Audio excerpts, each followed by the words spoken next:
Hey, it's me, Vicky Marie.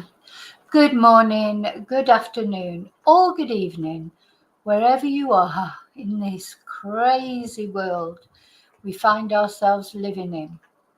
So, in tonight's video, we're going to listen to this latest audio from Jenn Soto. The audio was actually recorded back in April, but this is the latest thing that's been released by the police in this very sad case. And we're going to listen to it, and you're going to get angry. Even I got angry, and I always try and think the best of Jenn Soto. But we're going to listen to it. Now, people are calling this the immunity audio because you'll see at the beginning of it what the policeman says. What is the truth? Is she now immune from prosecution? Not quite.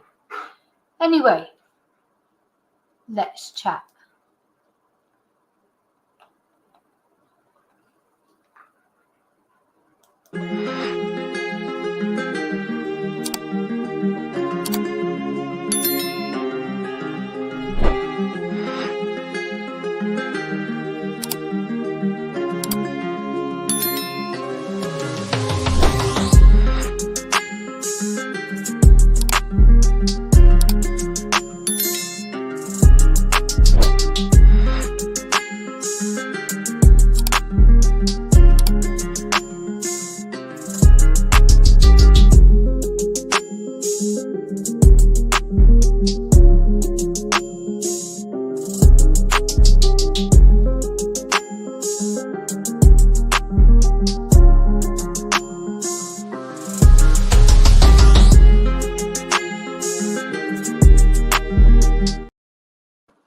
Okay, so we're going to talk about this audio. We're going to listen to it. We're going to talk about it.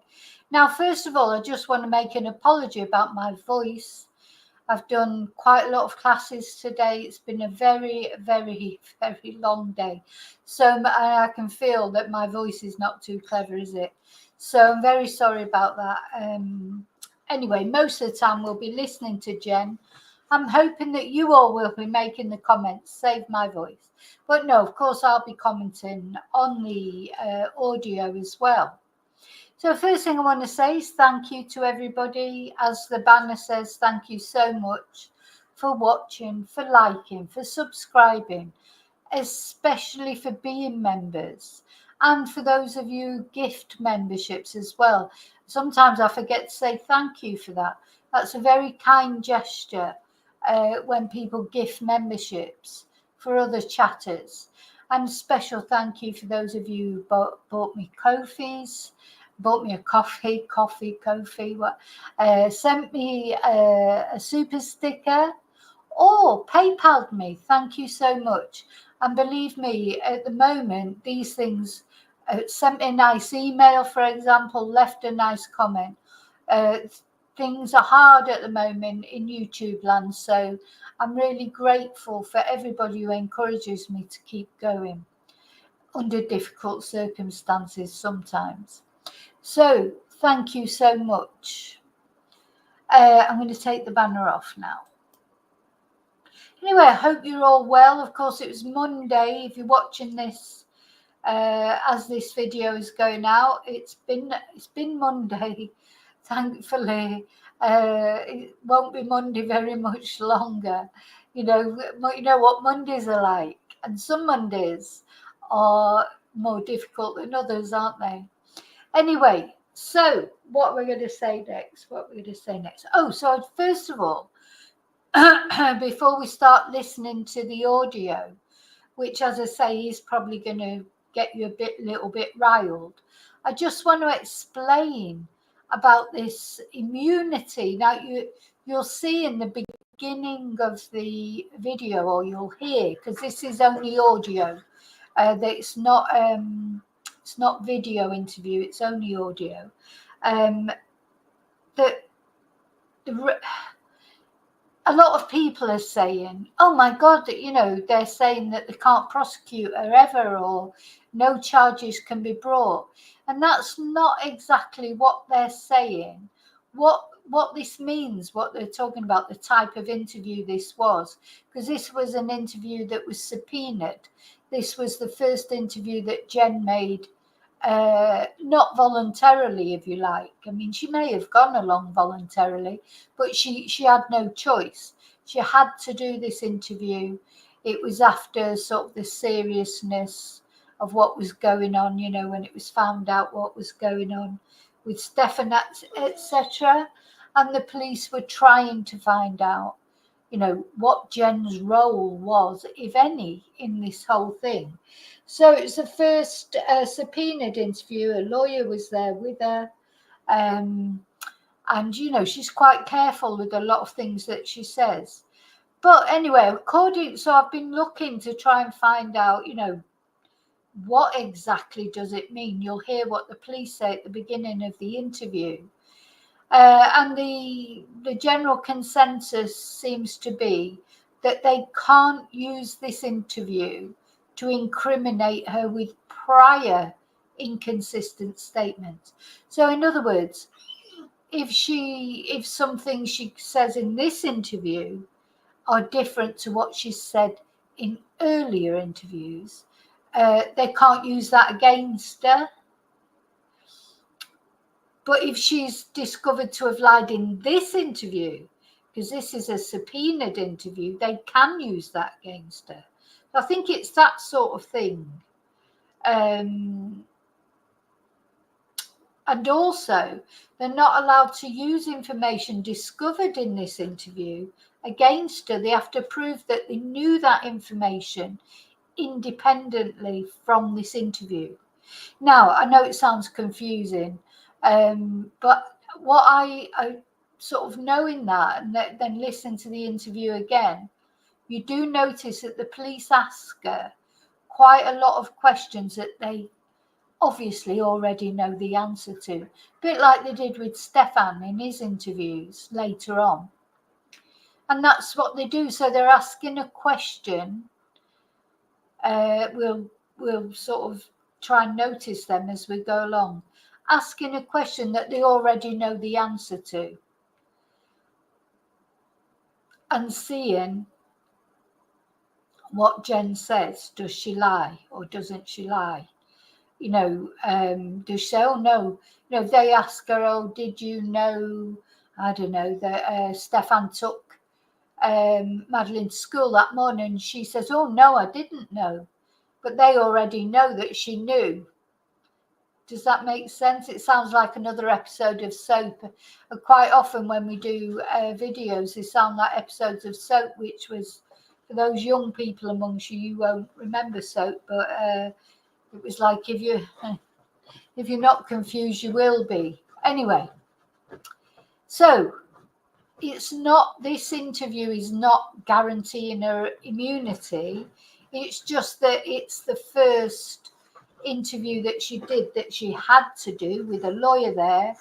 She's probably very careful what she says. A lawyer will be, because we can't see what's going on. We can only hear what's going on. But I expect there were times when the lawyer was shaking their head and saying, no, don't answer that, or she might started saying something and the lawyer would go, no. We can't see all those things. So, you know. Okay, so she's not immune to anything, because, you know, this was an interview that was done. The police that did the interview had done their homework before. They knew that the questions they asked, they weren't arbitrary questions. They were planned. It was deliberate to see what her answers would be. Now, having said that, it was April, as I say, and no charges have been brought against Jenn. Will any charges be brought against her? That's what, you know, I personally don't think they will. But I could, you know, something might come up that I don't know about. Because one thing that's evident is we do not know everything, do we, about this case? Okay, I'm going to say hello to everyone, and then I'm going to start the video. We'll start listening. Hi, David. Hi, Rio. Oh, Rio, you don't like this time of year? Anyway, I love this. Well, I say I love this time of year. It's still hot here. You should definitely live in Spain, Rio, because you'd certainly like it for the first 20 years. Don't forget, I've lived here a long time. That's why I want cold and wet and wind. I'm sure if I had that again, it wouldn't be long before I won't want it anymore. It's just because it's different. Hi, Daniel. Hi, Chumba. Okay, now let's start listening to this video. And as I say, every now and again, I'll sort of, yeah. Oh, well, have you been on the other YouTube lately? So every month now I'm doing these videos about how to move, and I've started. Anyway, I'm not talking about the other channel. We're talking about this.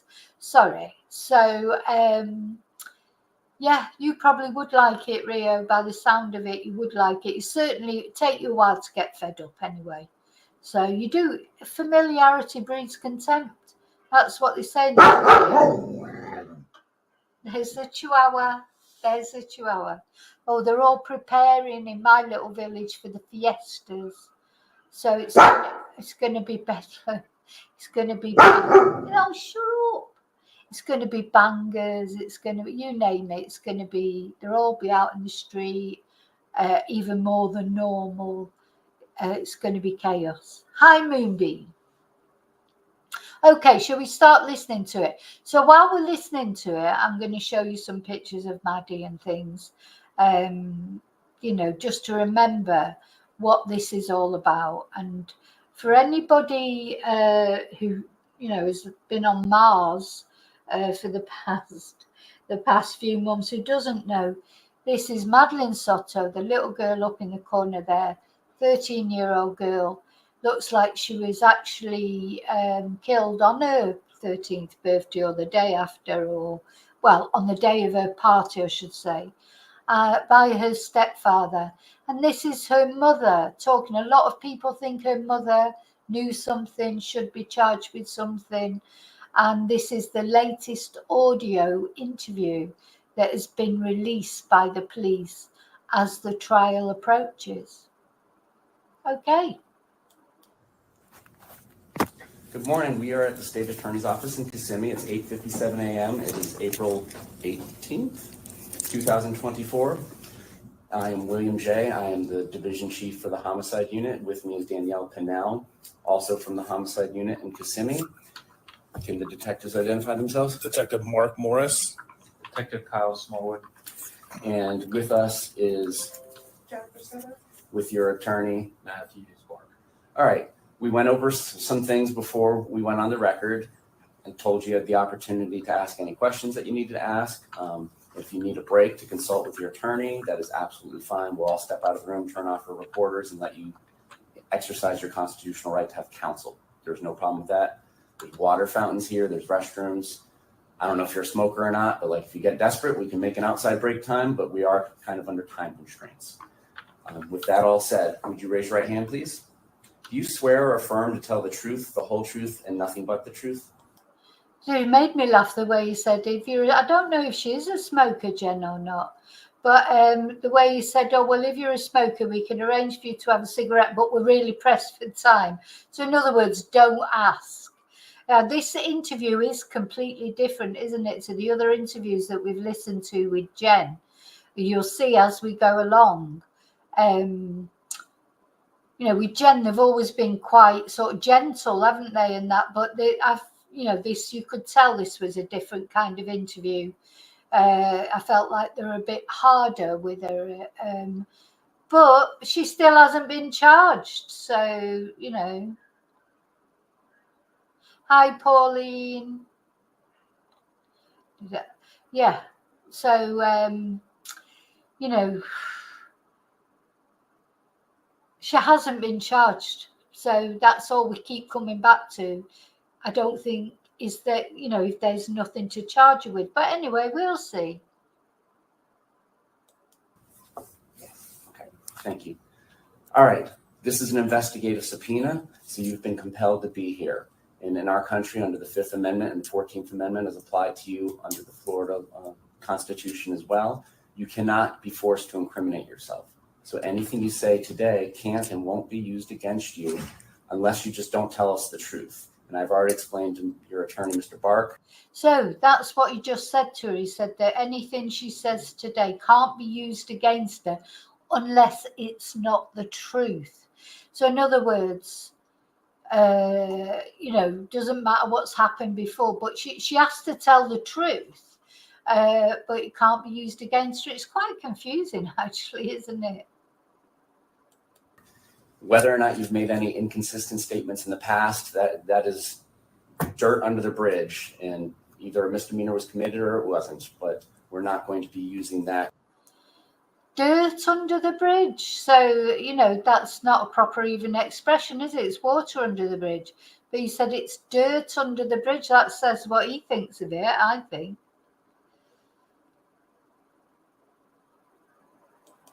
As a basis of some sort of perjury by false statements, because those other charges wouldn't be perjury anyways. So the most important thing today is to tell the truth. I also explained derivative use immunity, which means if you said that there was a gun, and obviously there's no gun in this case, buried in your attorney's yard, we couldn't go dig up that gun if you told us that, oh yeah, the gun that was used is right there. We wouldn't be able to do that. We would have to show that we learned all those things independently from this interview. Okay? Do you have any questions? So let's get started. Before you start, let me just make sure. Yeah, so they have to prove. So they have to prove that the things that they've learned independently from this interview, not in this interview. It's quite odd, isn't it? Oh, I know what I wanted to say. So Moonbeam, if you missed the live, it's a shame because it was good, the live with Ninja Chihuahua about Jenn.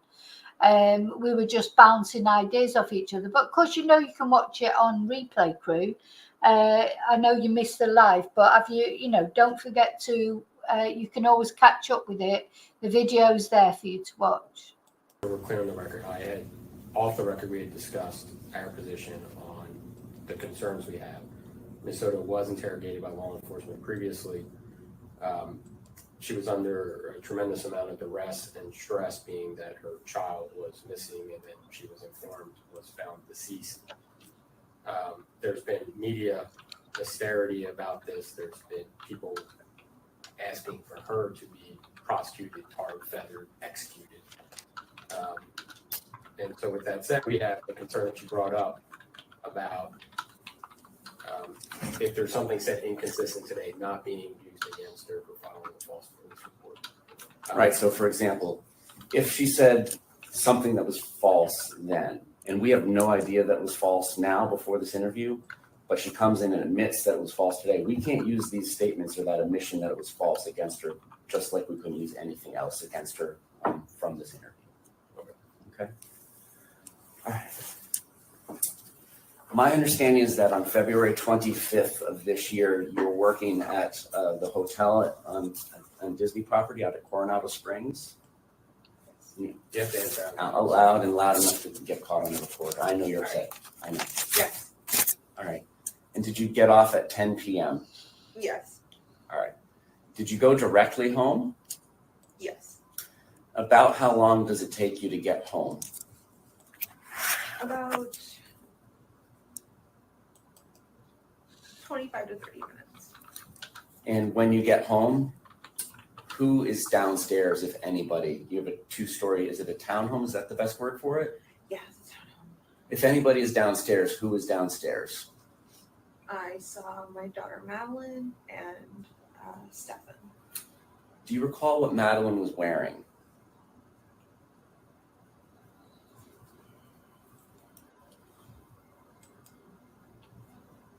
No. And do you recall what Stefan was wearing?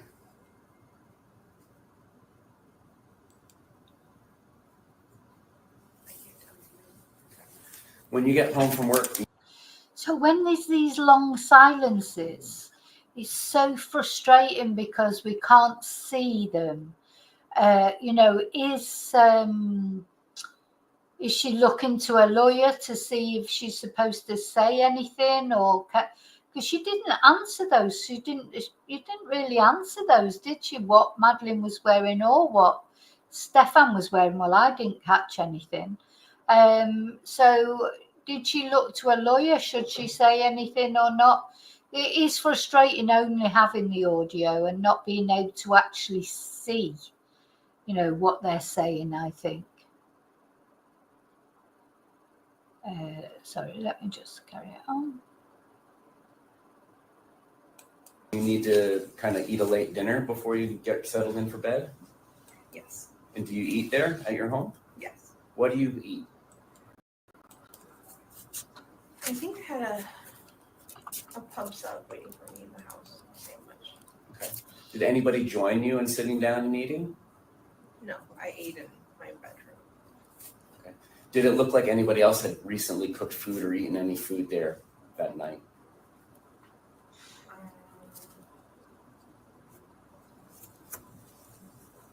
From what I saw, no. I didn't see any of it, or it didn't look like any of it. Okay. I believe in one of your former interviews, you mentioned that Madeline might have gone over with you kind of what she got at the birthday party since you didn't have the chance to go because you were at work. Mhm. When and where does that occur? That occurs right after I get home. It occurs in my bedroom. Everyone's in my room. And so by everyone, let's just be clear since I understand you have some roommates. So what do you mean by everyone? Madeline, Stefan, and myself were in my bedroom. Okay. At this point in time, do you recall what Madeline was wearing? I don't know. Let me ask it a different way. Can you tell me whether or not she was wearing a long-sleeved green sweatshirt and jeans? Oh, no. Okay. Or do you think she could have still been in the dress that she wore to her birthday celebration? She would have been in pajamas. I can't. It's funny. Jenn can't remember anything. So he's asking her, do you think she was in the dress she wore at the birthday party? Well, that dress was very distinctive, wasn't it? The blue sort of flouncy dress. I think I might have a picture of it somewhere. Surely she would remember. Surely she would remember if she was in this dress. And then she said, I think she was in pajamas. I really do think Jenn is so centered within herself. She just doesn't notice what's going on around her, even with her own daughter. It's just like she's just in a different world, isn't she? Or that's how it feels to me anyway. I recall the exact pajamas, but she would have been in pajamas. She had already, by this point in the evening, she had already showered and changed out of that birthday dress. And was it your understanding from your sister that she had gotten dropped off about 8:30, she being Madeline? 8:30, 8:45, something around that time, yeah. What's your understanding as to when Stefan had gotten there? If you know. If you don't guess, it's fine. Actually, while he's saying that, this is important. So there's things that you might think should be a certain way because that's just the way things go. But don't just guess based on past history that it's the same as what happened on that particular day. If you don't know, you don't know. And yeah, I'm not sure exactly what time he got there. Okay. You were at work, so I just didn't know if sometimes families check in, hey, I made it by text or by phone call or anything like that. Do you not remember any of that? I don't remember. Okay. How long were the three of you in your bedroom? I'm going to say for about 30 minutes. Okay. And did Madeline tell you about the party? Really happy. Did she tell you what food they had there at the party? Yeah, they had her favorites. What are her favorites? Puerto Rican food. So arroz con gandules. All right, so you're going to have to translate to English. I know frijoles and arroz and a couple other things, but help me out. If I recall correctly, she had requested rice. It's a type of rice and beans. Mm-hmm. Rice with pigeon peas. Okay. And pernil, which is, I'm not sure how that is. It's a pork, but I'm not sure how they cook it. Okay. So cooked pork. That's typically what she requests for her parties. That's like her favorite meal. Okay. And what kind of gifts did she get? She got a lot of money. Okay. That's what she ended up showing me. I think she had a few trinkets, but like most of it was just a big wad of money that she was so excited for. Is there any particular reason Stefan couldn't make it up to the party? Because it's my understanding he didn't exactly work or anything. He wouldn't have. So, first of all, Jenn did not go to the party, did she? Which did seem strange, didn't it? I know she said that was her schedule. Her schedule came up, and her schedule meant she couldn't go. But it does seem odd, doesn't it? Because it was a special birthday party as well, wasn't it? It was her 13th birthday. You know, I mean, I think for young people like as young as that, every what's the word? Every party is special when you're young. As you get older, none of them are they? But but then 13, teenager party. It did seem like it was special. So she didn't go, and now he's asking her why Stefan didn't go. And it's interesting to hear what she said is Stefan wasn't invited because her family doesn't like him. I've been invited. The party was held at my mom's house, and my mom and him have never had a great relationship. She's never liked him. So he wouldn't have been invited to the party at all. It just would have been my whole family and then me if I hadn't worked. Okay. Now, during this 30 minutes that the three of you are in your bedroom, is Madeline engaging in any of her kind of nighttime routine or, getting ready for bed? What else is going on, if anything?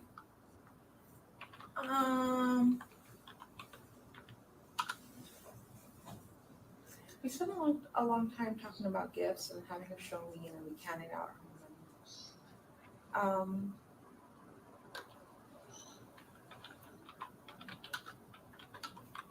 I can't remember if she had finished with all of her bedtime routine. Okay. Does she brush her teeth at night? In the shower. In the shower? Okay. Uh-huh. And that occurred before you got home? Yeah. And my understanding with her nighttime medication is that's something that you like to make sure she had bedtime or so? Something like that, yeah. So were you present for that occurring, or did that occur after you got home? That did not occur on my call. I believe I had instructed Maddie when she got home to go ahead and take them herself. Okay. Is that something that she's allowed to do? From time to time, yeah. When you say they, is there what my understanding was there was some hydroxyzine? Is there anything else she takes at night? Just hydroxyzine. And the Miralax is when? Miralax is. So that would have been earlier while you were at work too if she took it? Yeah. May not have because she was at the party? Yeah, because I had been training at work that week and we had been going back and forth with my mom's a lot. The Miralax wasn't consistent. Okay. All right. Now, Madeline, does she lay out her clothes for school the next day, or is that something she gets in the morning, makes a game time decision like my kid? Typically, it is a game time decision morning of. Okay. What about this specific evening? Do you remember anything about it? Yes. This evening, we had, I had already discussed prior to Stefan coming to visit that he was going to help me take Maddie to school that day. So because I knew that was what was going to happen that night, I had asked Maddie, pick out your clothes, have everything ready, have your backpack ready, your water bottle, everything you need ready so that way you could just grab your stuff and head out. It won't be too much of a hassle in the morning. And so she did. She picked out her clothing. I asked her what she was wearing, and she told me what she had picked out. I said, okay, fine. All right, so she picks it out, but does she physically take it out of somewhere, wherever she stores her clothes, and put it somewhere? I'm not sure if she took that clothes upstairs with her or anything like that. All right, so as far you didn't see them in your room, and did you have the opportunity to kind of see her cubby part of the living room to see if she had put them on her bed or anything like that? I hadn't seen Does Madeline have like a water bottle or a hydro flask or whatever the kids call it that she likes to sleep with and bring up or bring wherever she's sleeping?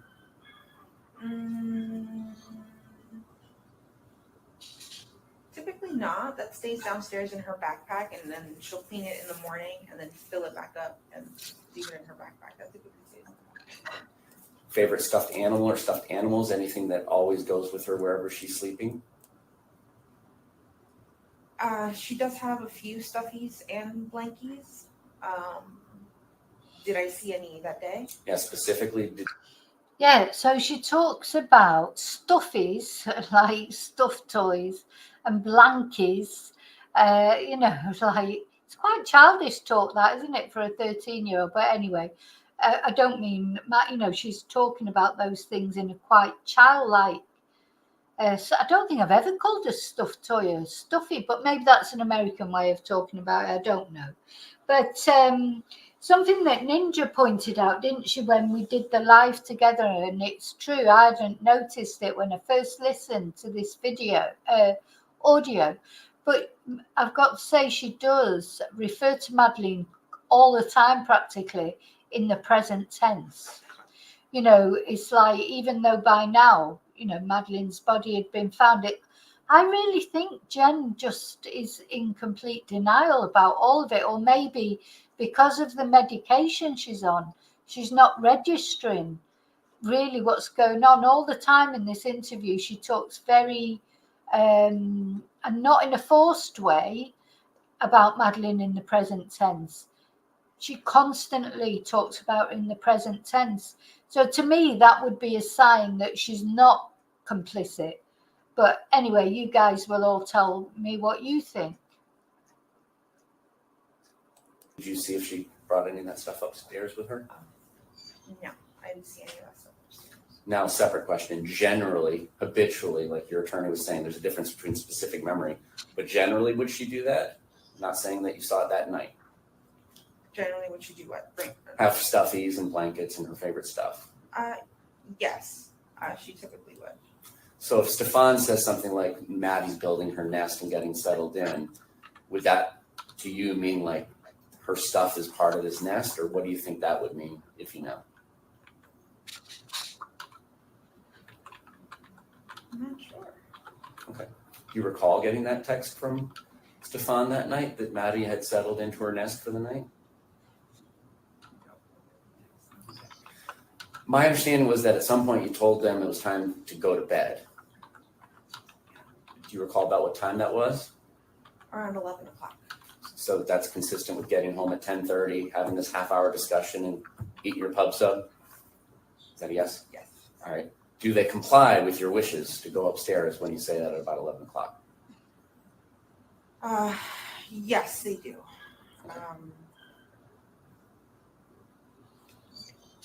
Is there any further communication between either you and Madeline or you and Stefan about, all right, kids, it's time to go to bed, anything like that? Or was that the last you had heard from either one of them that night?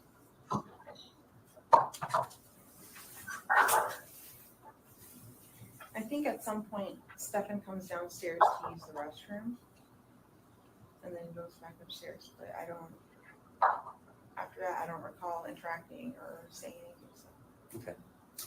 And my understanding is that you had some sort of parental controls over Maddie's phone. Is that accurate? I'm not sure by parental controls exactly. I didn't have any limits or anything on the phone set up. Well, like, for instance, if she wanted to install Game Pigeon, does that have to go through you? Yeah. So any permissions for any apps, she would have to ask me for. All right, and does that ring a bell as to occurring that Sunday?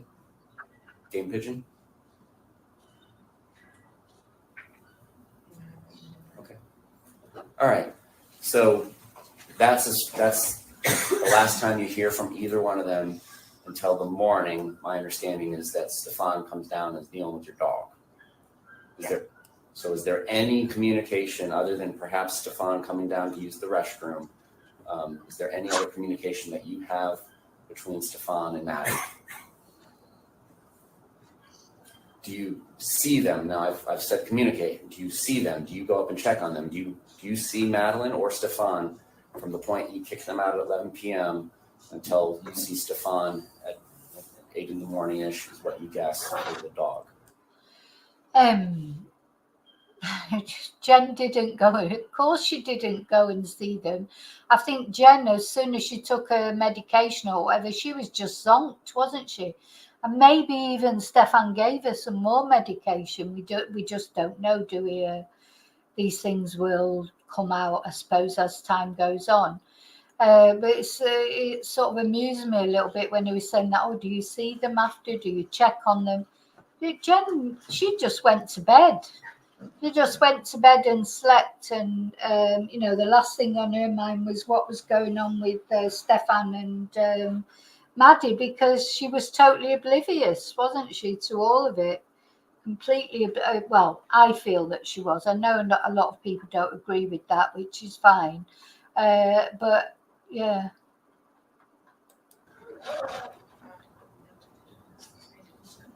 Okay. Now, when you go to sleep, do you sleep through the night, or do you wake up and not have consistent good sleep? I sleep through the night. Okay. So there wouldn't be any points in time where you get up and you're taking steps or just checking on your phone because you can't go back to sleep? As far as you remember, when you go to sleep, you're out until the dog thing in the morning.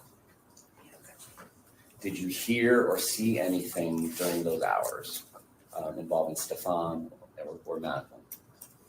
I didn't hear or see anything.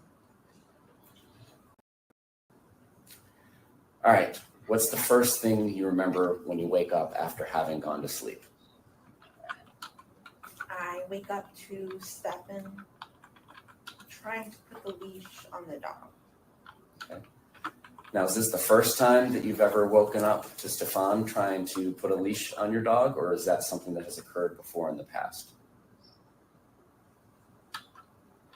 I'm going to say this is the first time. It's not normal for any of us to put the leash on the dog on the bed, because if he's on top of any, like, bed, couch, anything, he'll pee. He gets really nervous. You have to do it on the floor. So I found it really weird that he did that. But All right, so let me ask it a little more broadly. Is this the first time Stefan's ever come into your room while you're sleeping to take the dog out for you in the morning? I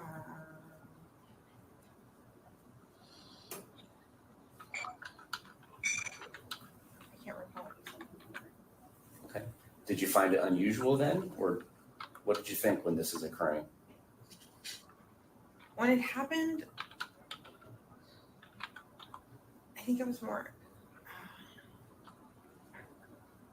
I found it off, but I was more worried over the dog. I was like, please don't pee on the bed. I don't want to do. Okay. So I was more anxious over that. He put the dog on the leash and told me that.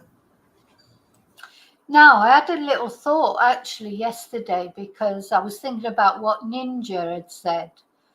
That because the crime scene photos, the photos of the house, not Jenn's croc, one of Maddie's crocs was in the bin, wasn't it? He put it in the bin with a computer, etc.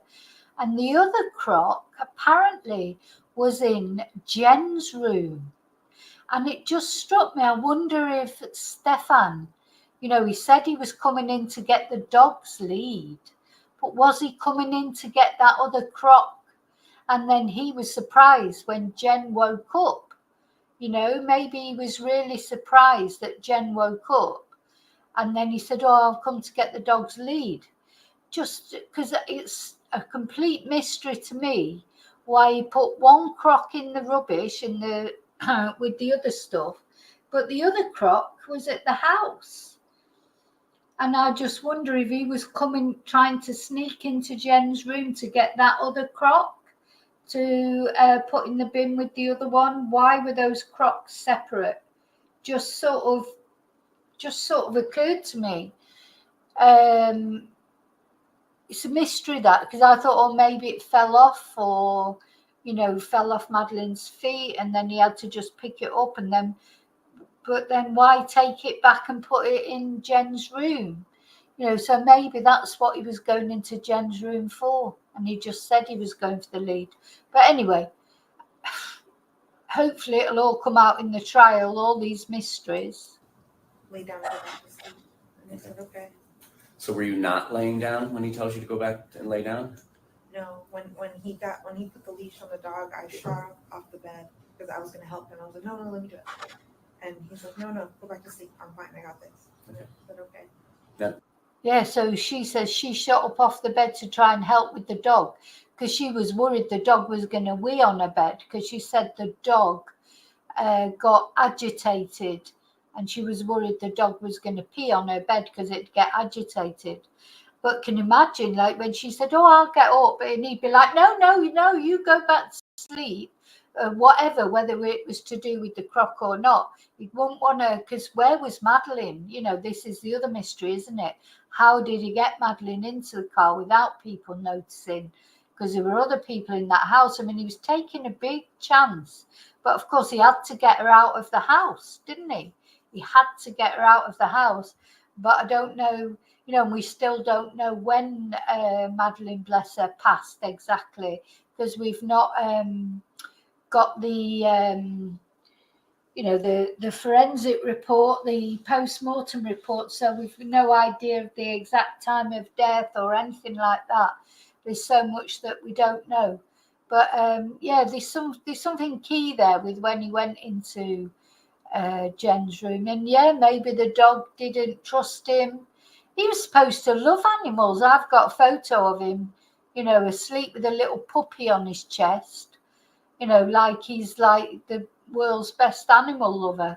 But he didn't seem to like his mum's poodles much. Maybe he didn't like this dog, and maybe this dog didn't like him. I don't know. Do you go back to sleep or do you check your phone or do anything? I think I go back to sleep.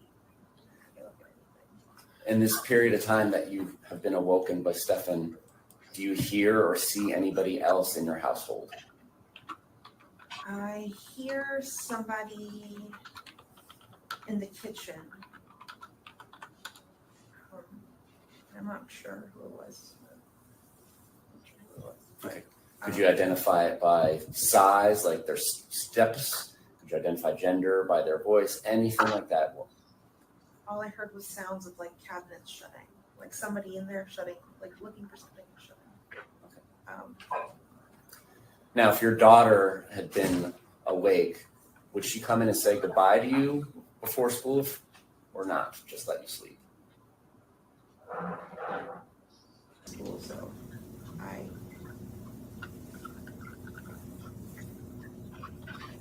would have hoped she would have said goodbye, but I'm not sure. All right. So do you fall back asleep? I do. And when do you wake up and how do you wake up? I wake up at like 9 o'clock in the morning to my alarm.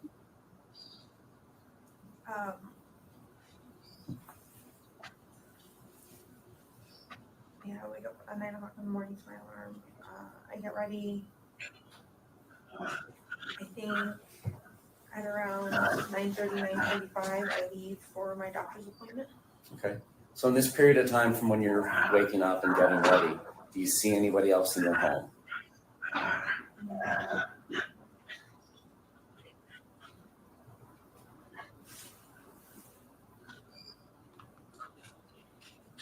At this point, I'm not too sure. I know throughout the day I've seen my roommate in the kitchen cooking and doing her thing, but I don't recall if it was at this time. Did you see your daughter this morning on the 26th? Did you have any texts or phone calls or any other type of communication through any possible app on your phone? Like, hey, Mom, love you at school, whatever. Any communications from Madeline? All right. How about from Stefan by the time that you wake up at 9? Any texts or communication with him? Maddie's dropped. I'm off to the game store or whatever he's doing. No,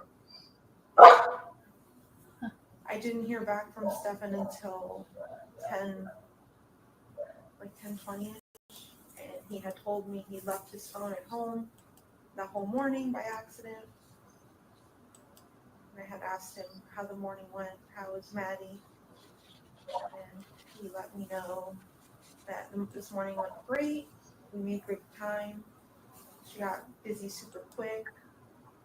He was going to take her to McDonald's for breakfast, but she changed her mind. All she wanted to do was sleep in the car, so he let her sleep. He took her to school and dropped her off where he said he dropped her off, and that was it. And you had a 10:15 appointment for a blood draw? Yes. And did you go anywhere else prior to getting to your appointment for your blood draw? Did you go directly there or not directly there? That's basically the question. Oh, I went directly. And after your blood draw, did you go directly back home? Yes. About what time did you get home? Sometime between 11:15 and 11:30. Did you have any other appointments or doctor's appointments later in the day? I was supposed to have had one, but I canceled it When did you cancel it? that same day Why did you cancel it? because it was a $350 Botox appointment that I didn't want to spend money on. Okay, so she was going for a $350 Botox appointment. Now, listen, it's her money, it's up to her what she does with it. But I thought she was working 3 days a week and she was disabled, she said. God, I mean, I honestly, I think I went wrong somewhere in my life. It's like, what's she doing having $350 Botox appointment? And to be fair, she doesn't look like she needs Botox. I mean, I don't know. I'm just terrified of anything like Botox.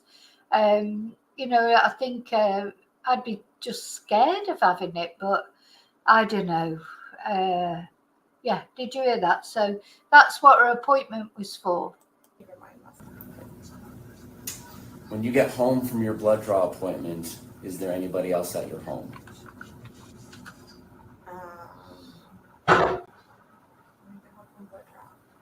Yes, Stefano's home. All right. And can you describe what he's wearing, what he's doing, his demeanor, what's going on?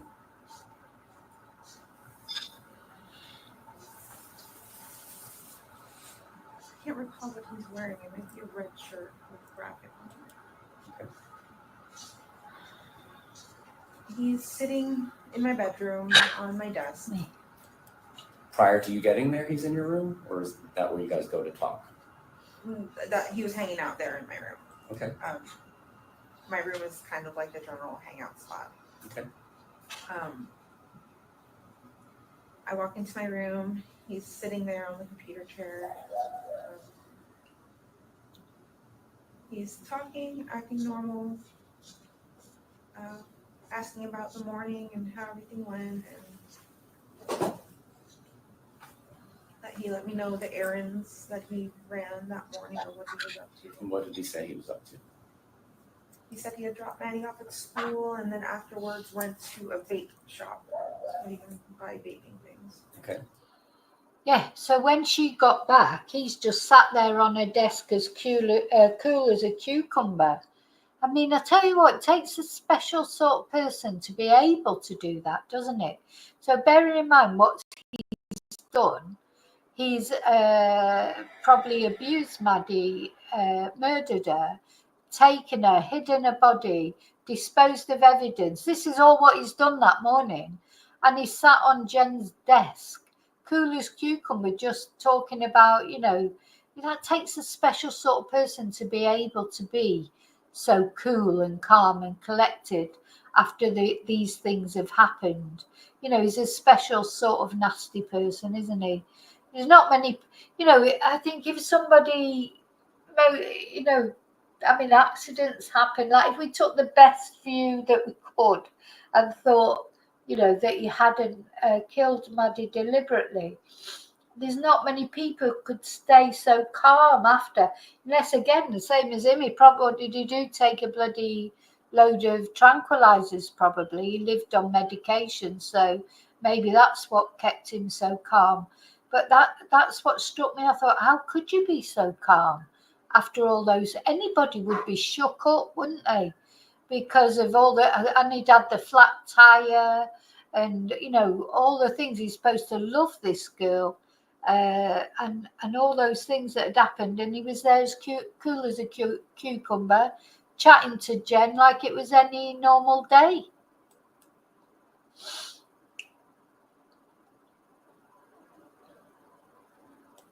But that the store wasn't open, so he waited a long time for them to open. They never did. So he drove around, killed time, and then eventually made it back to my house at like 10:20. When later on, when I got home and he was home, we started discussing, or he started telling me that he was going to go back out to run a few more errands in a little bit down 192. And he gave me the name of a few stores that he might stop at. I'm like, okay. I asked him if he wanted to meet me at my house by 2:30 so that we can go pick up Maddie from school together. And he said, yeah, he'll be back by 2:30. I said, okay.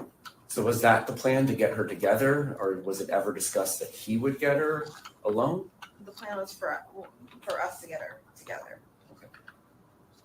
All right. And so does he leave before you leave? Actually, before this, while we were having the conversation in my room, he did mention at one point, while he was sitting there, that he had to reboot his phone, or that he had to update his phone. Mm-hmm.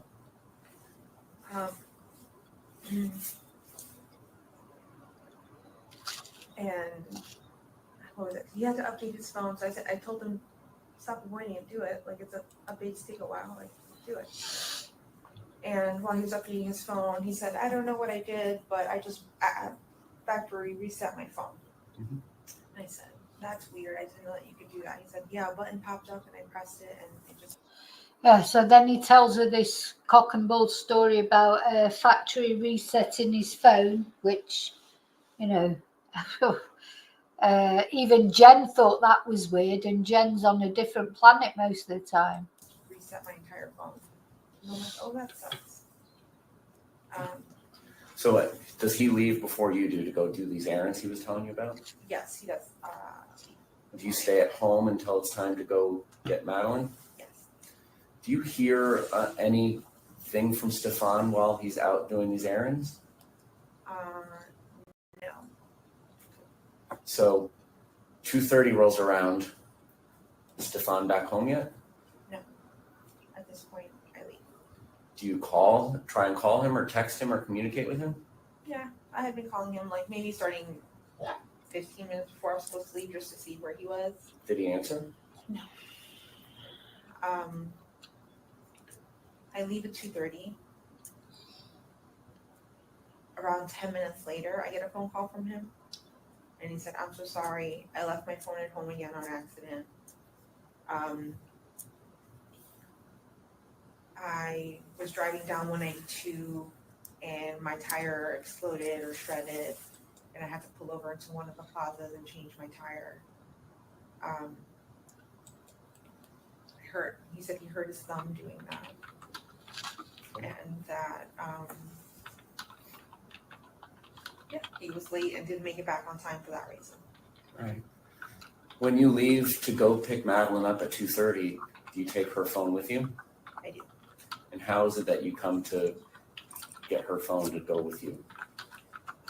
At some point in the morning, I was organizing and putting things away, and I walked into her bedroom and I saw her phone on her dresser. And I just assumed, she must have left it here while getting dressed and forgot it. Okay. Was it on? Yes.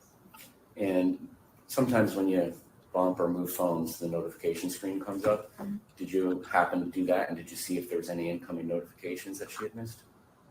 I hadn't seen anything. Okay. All right. So you go to school, and due to time constraints, like an NFL football game, we're going to kind of jump ahead a little bit. My understanding is that you want to be first in line, mm-hmm. and you have to get there early to do that, and I understand that. Yeah. She doesn't come out. She doesn't. Did you call her phone? I did. Why did you do that? Because I forgot I had it with me. I was like, where is she? Why isn't she out yet? So I start calling her phone, and then I start realizing I'm hearing vibrating, and then I look down and I see her phone with me. I'm like, oh, Okay. how am I going to get a hold of her? Because I'm the first in line. The cars behind me already have children. They're full. They're waiting for me to leave. All right, so I'm gonna kind of jump ahead. Did Madeline ever complain to you about believing that Stefan had taken her Christmas money? Yes. Tell me about that. Now, this was interesting information. So the policeman said to her, did Madeline ever say to you that she believed that maybe Stefan had taken her Christmas money? And did you hear that big sigh from Jenny? It was, yes, like this. So this twunk, there's nothing that Stefan Stearns, there's nothing below him. He's been abusing this girl since she was 7 years old, and then on top of that, he's taken her Christmas money. Or they suspected him of taking the Christmas money. So the Christmas money had been in an envelope, put to one side, it disappeared. And then miraculously, at some point later on, it reappeared. So let's have a listen. And how you just cannot believe it, David, can you? Just when you think he can't sink any lower, he's even lower. Christmas money went missing. And we were both, I don't even know how to say this. We had collected all of her envelopes with Christmas money and consolidated into one. I'll put all her money into one. Yep. And then I said, I will put this somewhere safe. And I thought I had put it in my nightstand. A few days later comes around, whatever. We start looking for it or asking for it or something like that, and we can't find it. We can't find it at all.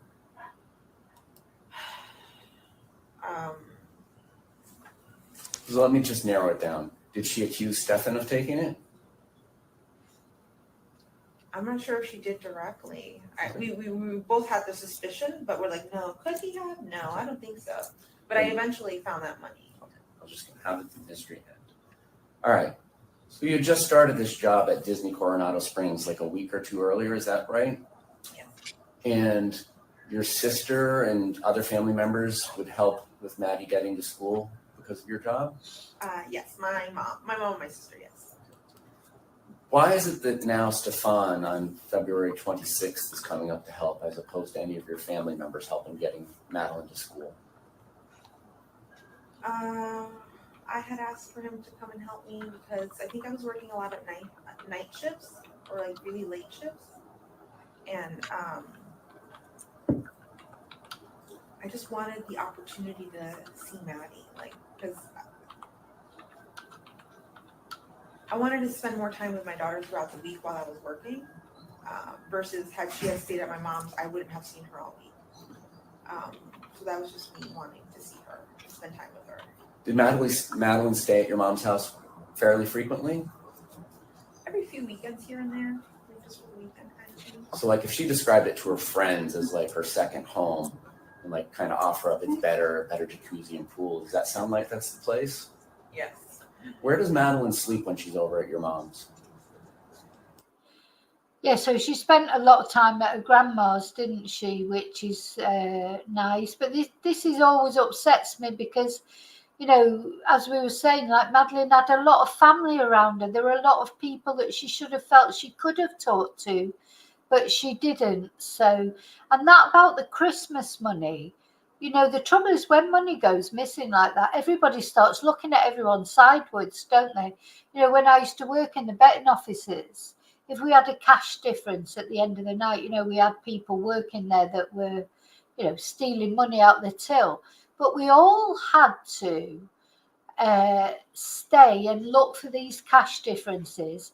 And then if you were ended up sort of working in a shop where somebody was stealing on a regular basis, you were getting audited all the time. Everybody was looking at everybody else, who's taking this money, who's doing these things. it casts suspicion on everybody else as well.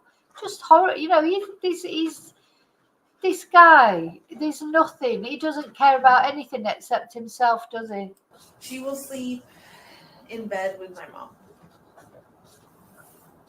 Did she ever have sleepovers? Like have friends come over and sleep over? Slumber parties, no. Did she ever go and attend any? Is there any particular reason? I mean, she's a 12-year-old girl on the cusp of being 13. Yeah, I've been very uncomfortable with sleepovers because I know what can happen. Anything can happen in a sleepover. Well, then you can be the host house like we kind of were. You never hosted any sleepovers for her friends? For her friends. Did she ask about it? Yeah, she did ask. Was it probably a source of contention or arguments? It was, I guess what was the source of argument was her and she wanted to really sleep over her best friend's house, and I just kept saying no, you never know what could happen. I don't know the dad, I don't know the brother, I don't know anybody there. Like I don't know what could happen to you. So, I'm just afraid of her getting assaulted. Did Madeline do her own laundry? Did she cook for herself? I was teaching her how to make a few things, so I mean, yeah, she could, I guess. What's her normal routine for getting ready for bed? We give her her meds.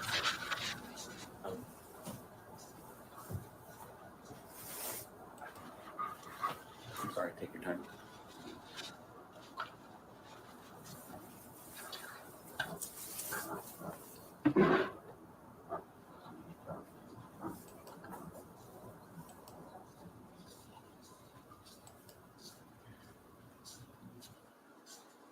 We get ready for bed. I'd give her her medication.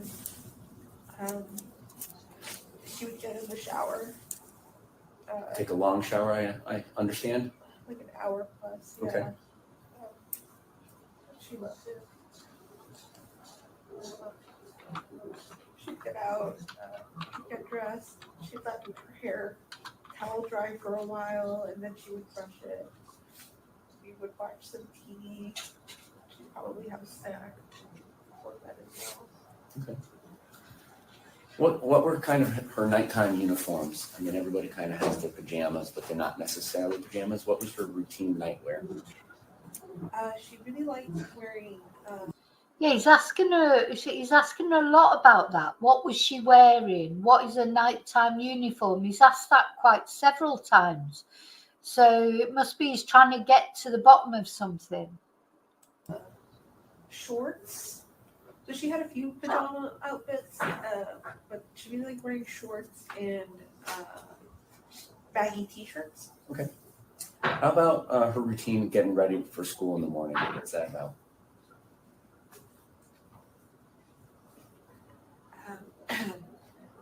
We'd wake up. The alarm would start ringing around 7:30. We'd snooze it up until 8 o'clock. Then she'd get up. She'd get dressed. And then she'd lay back down in bed while she would wait for me to make her breakfast. So she's a breakfast eater? Yes. Okay. She'd have breakfast. Then she would start, with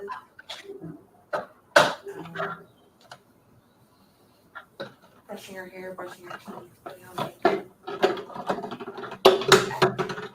I would give her ADHD medications for school. Is that every day or just school days?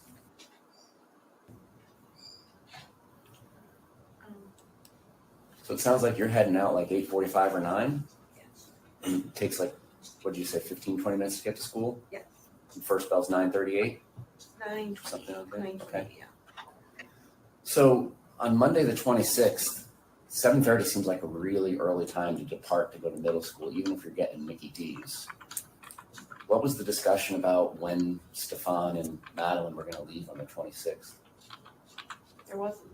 So you didn't know anything about these plans, or did you? Or I knew that they were going to go to McDonald's, but not 7 o'clock in the morning. That wasn't. I had assumed like 8 o'clock.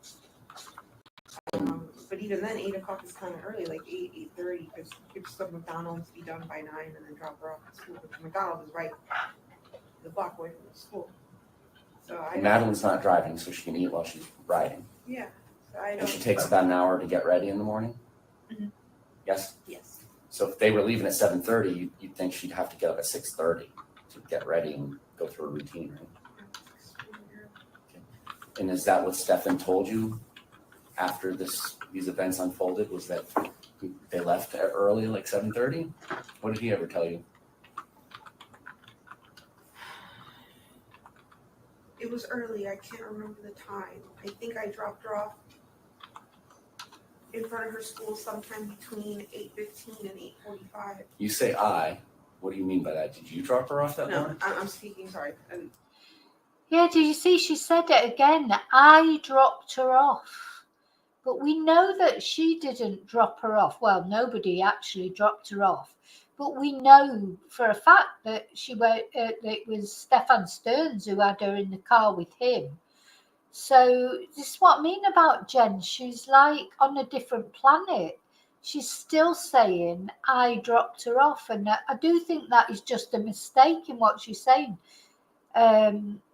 She's like, well, I don't know. You let me know what you think. But she says I and we all the time. It's like automatic, even though I don't think it's because she's trying to lie. I just think that's the way she talks. So anyway, she said it again. The policeman was right on her, and then she went, "Oh no, I didn't mean that." Okay. As what Stefan was telling me, Stefan let me know that he dropped her off sometime between 8:15 and 8:45 on the road by the church close to her school. Mm-hmm. And I remember asking him, why so early? That's too early. School doesn't start until 9:30. Why did you drop her off that early? Oh, I don't know. We just left the house and made good time. I wasn't paying attention to the clock. Okay. Did Madeline ever have like effects from taking the hydroxyzine in the morning? Like still be kind of sluggish? Yes. How often would that occur? Was that like every morning or not every morning? Not every morning. If we happen to give her medication later than normal than routine, that would happen. But Now, oh God, I would love to see those toxicology reports because he fastens onto this as well. The policeman asks her a lot about, oh, was she normally dopey in the mornings, with the medication, with the days when she was better than others? There's things they know, definitely things they know. So makes you wonder what the toxicology report was. Was it an overdose that he gave her that night, or was she? Then there's of course the reports that of the bone in her neck that was affected, and that then we're thinking, well, was she strangled? So who knows? Okay. And were there ever any instances where she had taken too much of the medicine? Perhaps you and Stefan had given her medicine, not knowing that the other person had? yes, that's How many? Just once or more? I want to say once. Were you taking medicinal marijuana in pill form at any point, or THC? Yes. And what do those pills or tablets or capsules look like? They're purple capsules. Did you ever suspect or confront Stefan about giving those medications to Madeline? No. So during this incident where Madeline had been double dosed with hydroxyzine, do you recall any conversation you had with Stefan and inquiring as to whether or not he had accidentally given her any of your THC? That hadn't occurred to me. I had asked him. Yeah. He's definitely trying to get to something, this policeman. Every single question he asks her here in this interview that's been subpoenaed will be for a reason. And yes, she doesn't remember anything. She is oblivious. She didn't pay attention to anything. But, who knows, maybe because she was overdosed as well. Maybe that was part of the reason. Or maybe she didn't need overdosing because she did it to herself. How did she function? How did she get a job where she was doing training, etc.? Even if it was just a couple of days a week. You know, you just wonder, how did she? She shouldn't have been driving, I think. God, you know, this woman shouldn't have been driving. The day that, the one morning Maddie wouldn't wake up and get ready for school, and she was just out of it.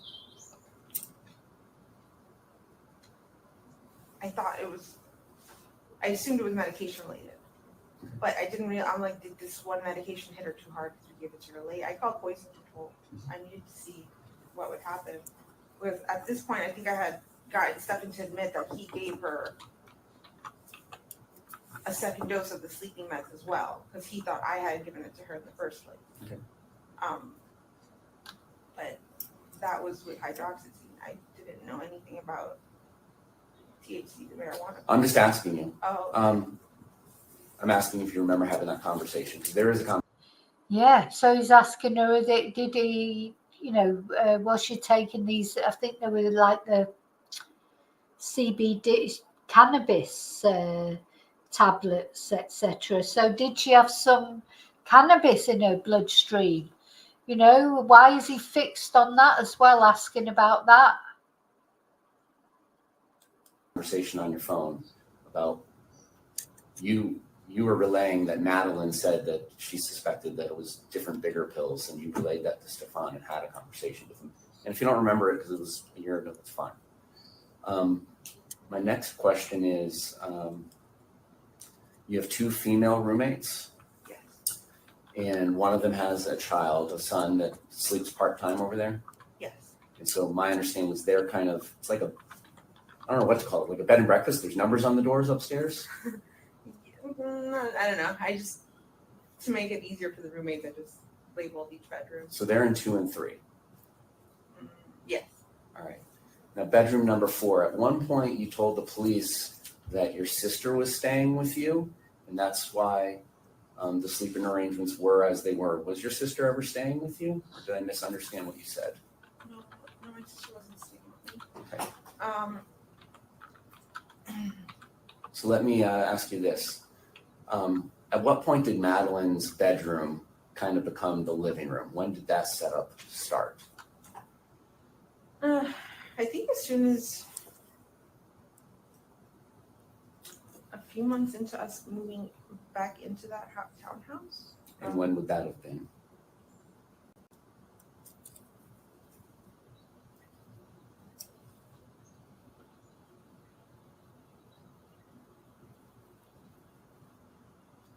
Let's say June of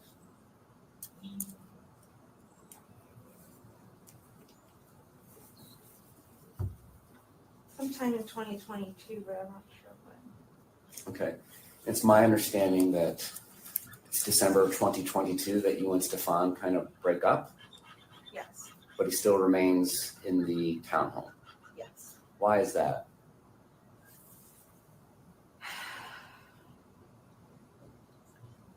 So even though we were broken up, I still considered him one of my best friends. I wanted to give him the opportunity to live there, and he had gotten a job at Disney and was doing well. Okay. And I didn't want him to continue to lose that because he had been struggling for a long time to get a job or do anything because his own mental health issues. Okay. So I just wanted to give him a chance to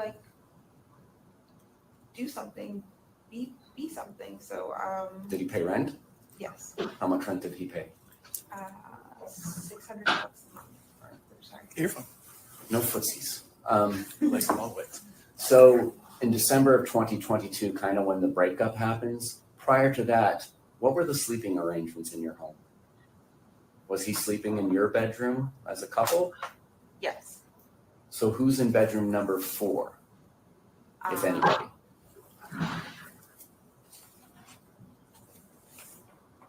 I think that room remained empty for a while. For a little bit, there was another roommate there, but it remained empty for the most part. And were your female roommates already there in 2 and 3? Yes. Why doesn't Madeline have that bedroom 4? I wanted her to have bedroom 4, but my dad really wanted rent. That whole unit that I live in is owned by my father. So there you go. That's your answer to that question, why she didn't have her own bedroom, or what Jen says. Because this property belongs to Jen's dad, and he wanted the rent. So it's a big property with a lot of bedrooms, and they were all paying rent. Stefan was paying rent. Even Jen was paying rent. So Jen's just said that her dad wanted rent for that other bedroom. That's why Madeline had that makeshift bedroom, didn't she? Like it was just really a corner of a room with like a screen in front of it, basically. I wish the police would send me these bloody pictures from the house. I can get them off another channel, but I don't really like doing that. I like to try and get them myself, but I just don't seem to be getting anywhere with that. But yeah, Jen's dad wanted rent, so he could rent out that room to a paying tenant.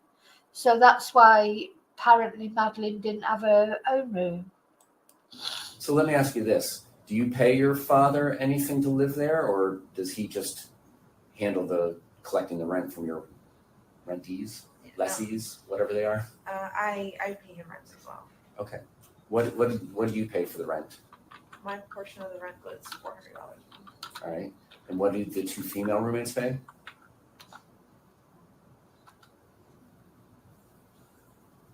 $850 and $650.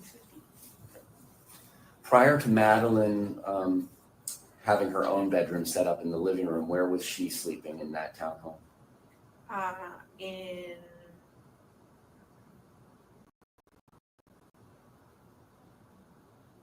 In my bed with me. Okay. And this is during a time frame when you were together with Stefan. So is it the 3 of you every night? Well, when we had first moved in, it was just me and Maddie. So it was just me and her on the bed. Then I think we eventually got her own bedroom.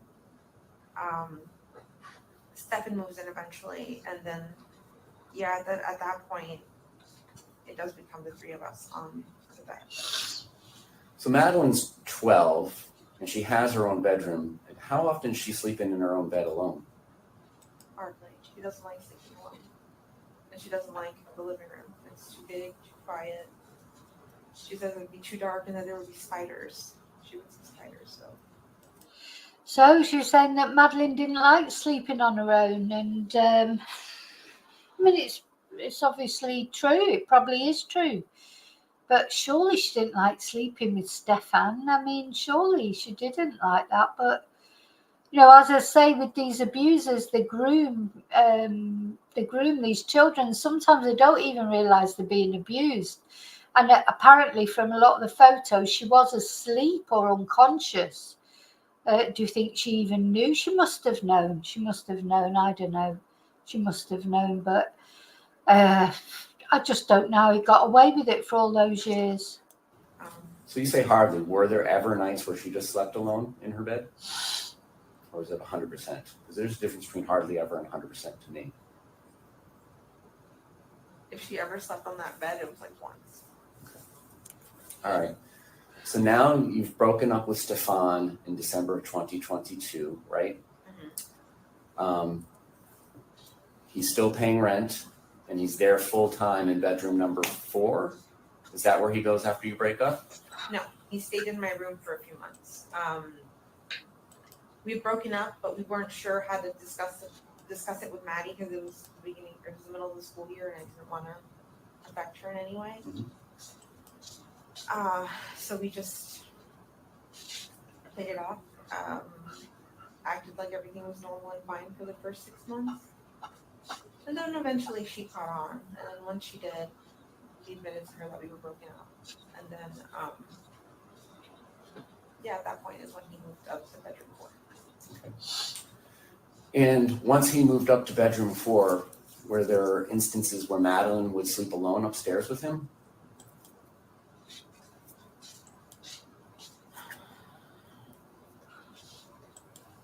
I'm going to say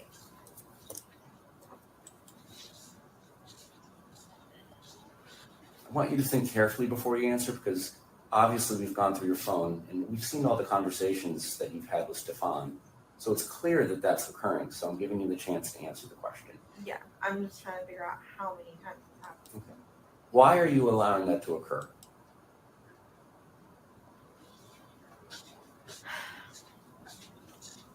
I saw Stefan as someone that I completely trusted with my life, my child's life. I thought he had cared for her as a father would. He had been in her life. So that's what she, the policeman's just said to her. Why did you allow her to sleep with or allow them to sleep together? And she said she thought he loved her like like a father did. Not honestly, I'm sorry, I don't believe she did it deliberately. I really don't. I think she is just totally naive. She's so much on her own planet. She just didn't, never occurred to her. That's my opinion anyway. I don't but we'll see, if the police end up charging her with anything. But I think Jen's sort of, she just didn't see it. You think most people would see it. You hope you would see it. But of course, a lot of people don't. They're not. This is what grooming means, isn't it? You don't only groom the child. You groom in the family as well. You groom in the part. Everybody's being groomed to think that she thought he was this fabulous stepfather, and didn't think he would harm Madeline. And we might think, oh God, how could she think that? But sometimes people do. For more than half of it, playing the father role. I thought he cared for her the way I did.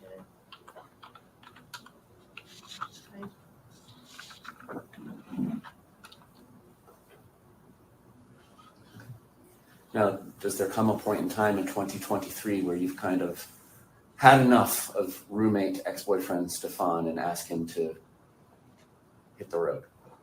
Yes. And is that fair to say it was like October?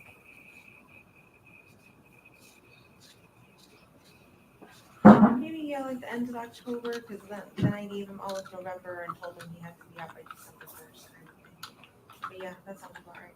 And then did you kind of ask him to leave a month earlier and it was a source of arguments? Yes.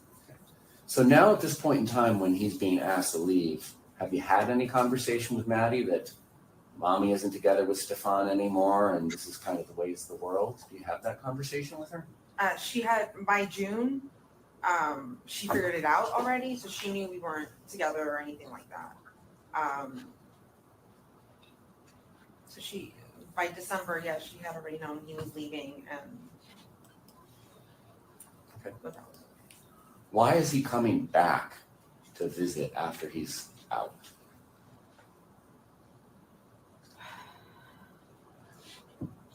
We're still friendly with each other at this point. Christmas is coming up, and we wanted to spend Christmas together. He comes up for a few days during Christmas, and then he does visit a few more times after that, but for the day. So Christmas was coming up and they wanted to spend Christmas together. This is it. I think Jenn just liked being in a couple as well. She put up with a lot. He's a waster, wasn't he? At the end of the day, he didn't work. He didn't provide anything. He was stealing the bloody Christmas money, a child's Christmas money. What was he offering in this relationship? Except just, she had a partner. Like, I don't know, was she so desperate to have a partner? What was, what was Jenn even getting out of this relationship with Stefan? He wasn't providing for her. She was saying there was no sex. There was no, what was Jenn even getting out of this relationship, really? It's a mystery, isn't it? And it's to pick up packages. He keeps getting mail delivered to my house, packages. So he just comes up and picks them up.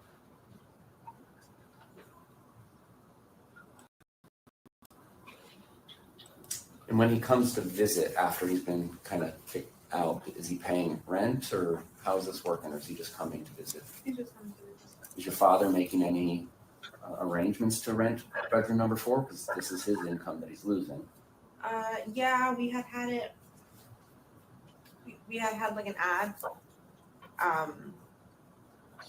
posted to see if we can get any renters. So they were advertising bedroom number 4 for rent. Well, I tell you what, I don't know what her dad will be making of it all now. I mean, surely she hasn't moved back there on her own, because of course Jen's on her own now, isn't she? But what's happened to the other roommates? Are they still living in that house? You know, you wouldn't want to live there, would you, after what happened there? You know, what is it still like a forensic? You know, is it still cleared, or are the roommates back there now, or have they had to find somewhere else to live? I can't see that Jen will be living there now. She can't be, can she? So we were trying to rent it out, but then we had to stop. And what happens if you end up renting room number 4? Is Stefan going to still come up and visit you and sleep in your bed? I don't know. I hadn't even thought of it at that point. At one point, you told investigators that Stefan was quote unquote stuck down there until they could afford for him to come back.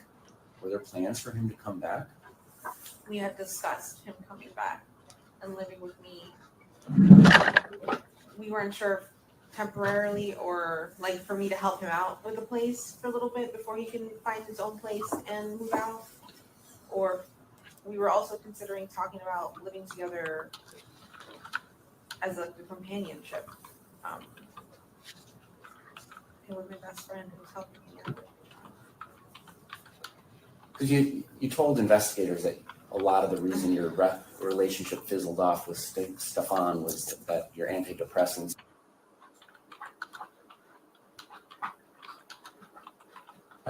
You had moved on to other people, had you not? Yes. And so despite having moved on with other people, you were still having Stefan come up and visit, and there were plans to cohabitate with him again, potentially. Hang on. So she had moved on with other people. So she was already seeing other men. He just said to her, so, but you had moved on with other people, but despite having moved on with other people, you were still having Stefan to visit. So, you know, she's told Stefan she's not interested in sex, but now she's moved on to other people. Who did she move on to? I suppose this will all come out at the trial as well. Possibly, yes.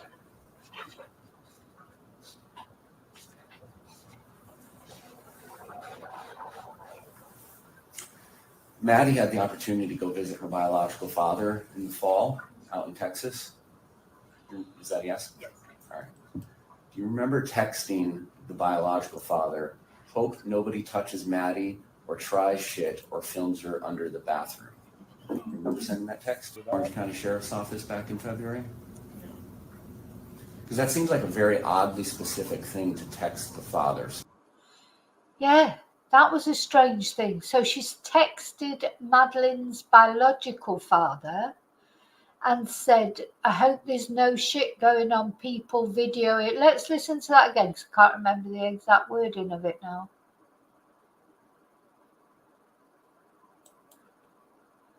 Very odd text. And when he comes to visit after he's been kind of kicked out, is he paying rent or how is this working, or is he just coming to visit? He's just coming to visit. Is your father making any arrangements to rent bedroom number 4? Because this is his income that he's losing. Yeah, we had it. We had like an ad posted to see if we can get any renters. So we were trying to rent it out, but then we had to stop. And what happens if you ended up renting room number 4? Is Stefan going to still come up and visit you and sleep in your bed? I don't know. I hadn't even thought of it at that point.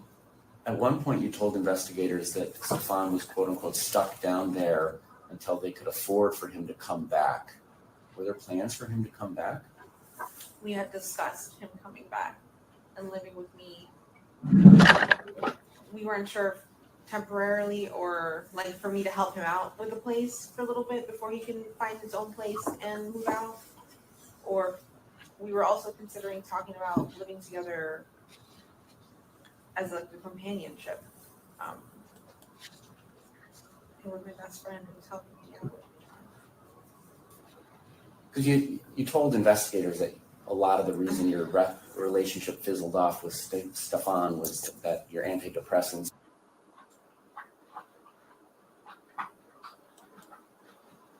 You had moved on to other people, had you not?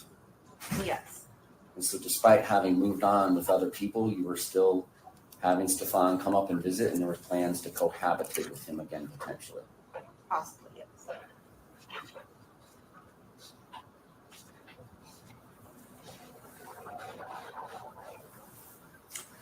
Maddie had the opportunity to go visit her biological father in the fall out in Texas. Is that a yes? Yes. All right. Do you remember texting the biological father, hope nobody touches Maddie or tries shit or films her under the bathroom? So I hope nobody touches Maddie or tries shit or films her under the bathroom door. It's an odd text, isn't it, to send? Very odd. Remember sending that text to the Orange County Sheriff's Office back in? Maddie's father's been very quiet. I think he's got away with murder, to be honest. I don't mean literally murder. But, nobody's criticising him. He's nobody's asking why didn't he spot anything was going on. He was big mates with Stefan Stern. Stefan seems like he groomed him as well. But he's gone. Don't hear any whether what he'll have to say at the trial will be interesting. February? Because that seems like a very oddly specific thing to text the father. So you didn't know anything about what was going on filming underneath bathroom doors? No idea. I don't know why I would have. June 16th of last year, about 9:30 p.m. Oh, actually, I can't actually. Okay. I think around the time that Maddie was going to fly out to Houston, there had been an airline person that had gone into the bathroom, placed their camera on the toilet to film. Now, I just want to say that, I was saying that when you send off to the police department for pictures or audio or whatever, they always send you never know what you're going to get. It's like Christmas because you ask for a certain thing because you don't really know what they've got. So they want you to ask for specific things, but it's hard to ask for specific things from the police department because you don't know what they've got, so you don't know what to ask for. And one of the photos actually I've been sent is of a phone, a mobile phone up at the bottom of a door. I'm going to try and now upload it. I'm going to upload it while this is playing. I just thought, what the hell's that for? Why have they sent me that? Is it part of evidence? It's a mobile phone up against the crack at the bottom of a bathroom door. And now she's saying that, she sent this text to the father. So I'm gonna find this picture to load up. And I remember thinking, I don't want Maddie. I'm afraid of Maddie being alone on a plane because what if an attendant does that to her? Says, hold on, let me fix something in the bathroom. And in reality, they're setting up a camera. This did happen to a girl. So I want to say it may have been concerns with that. Now, June 16th of last year at 9:30 p.m. and 27 seconds, you texted Stefan this. Maddie's no longer sleeping with me. I can't risk it. What does that mean? Oh, sorry, I'm still looking for that photo, but I just wanted to. So this was strange as well. So she texted Stefan saying, Madeline's no longer sleeping with me. I can't risk it. What did that mean? What did that mean? Madeline's no longer sleeping with me. I can't risk it.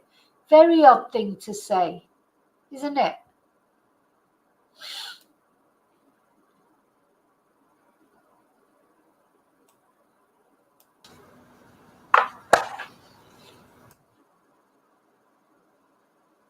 Oh, thank you, Fluffy. So Fluffy's telling me that was a photo that the policeman recreated of a photo that Stefan took of the roommate. Ah, right. Okay. Is that what it was then? I'm going to try and find it and put it up there, and then we can have a chat about that. But that explains it. Because the thing is, they send you these photos, drawings I was sent, things that I didn't even know existed. I still haven't had the photos of the rooms, which is what I wanted, like just of the house, of the crocs and everything. And they sent me this weird photo, and I thought, what the hell's that? Anyway, hi, Kelly. No, she's not got complete immunity. She's got immunity from things she said before. If she said wrong, so you'll have to I'd have to explain it all again. I explained it at the beginning.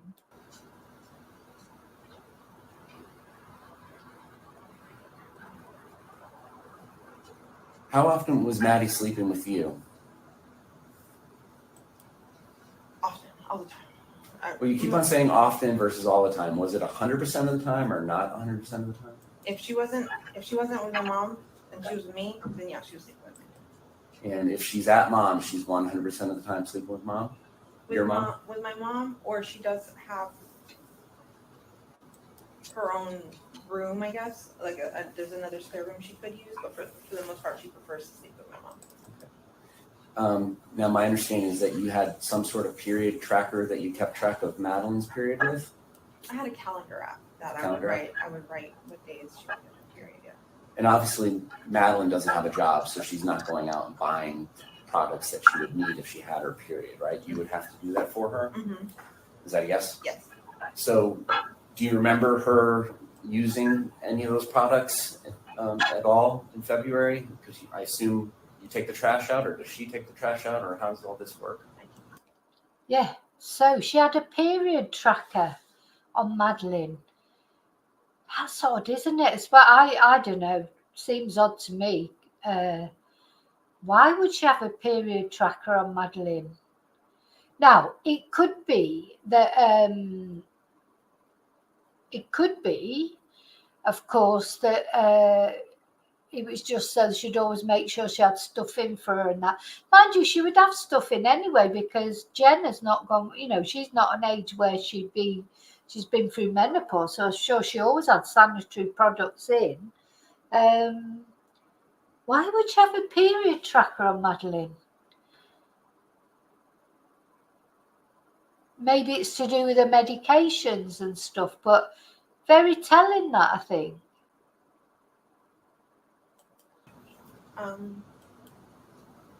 In February, no, I didn't notice her using any of her feminine hygiene products. Did you have any conversations with her about that? No, but I didn't notice until after everything.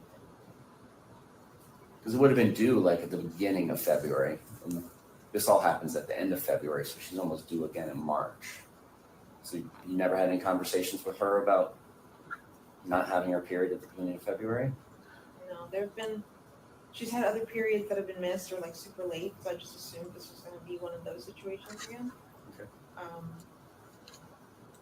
I didn't. Did you ever discuss her periods or lack of periods with Stefan? I don't think so. It's my understanding that Maddie had to take Miralax. I'm familiar with that myself because of my daughter. So, yeah, she didn't have a period at the beginning of February when her period was due. So that's something else that the policeman talks about a lot in this interview. So again, what came up in that post-mortem was was poor little Madeline pregnant? Right, let me show you these photos. I've fished them out. So this is one of the photos. I don't know if you can see it very well. It's like the door, and at the bottom is a mobile phone. And this is the other one. So I see. So this is where the policeman has set up an example of what that. So Stefan was filming under the roommate's door. Now, of course, he had history with that because didn't he do that to his friend's girlfriend as well? Film her coming out of the shower or whatever. So yeah, Stefan, he was spy. No, I bet he was like wandering around that house. He's like, oh God, he's like someone off a horror film. He's wandering around the house. He's abusing Madeline. He's spying on the roommate. He's giving them medication and putting God knows what in their drinks. He's like this creeping Jesus. Sorry, Jesus, and sorry, I hope I'm not upsetting anybody. But that's what, I don't know if you've ever heard that expression, a creeping Jesus, like someone who creeps around and sort of, you never know what they're up to and then frightens you to death. That was Stefan in that house. He was like the Nosferatu, the creeping Jesus of the house, doing God knows what in that house. So yeah, this is how the policeman had set it up or showed it, and this is the view. Now I understand. Now this would be the view that he would get. Oh my God, there's nothing below this guy, is there? Nothing.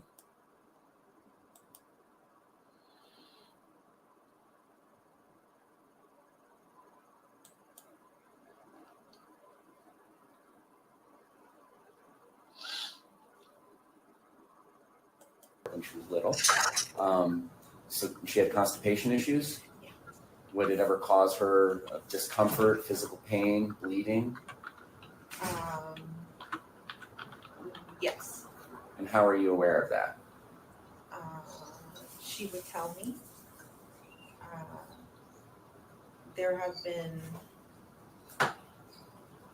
moments. So we've gone to doctor's appointments. They've run a lot of tests on her. They told me. So this other medication that Madeline was on, bloody hell, she must have been rattling. You bloody pick her up. She'd rattled the amount of tablets that were going in that poor girl. So because she had this problem with going to the toilet, bleeding. God, that poor girl. Good God. It's just awful.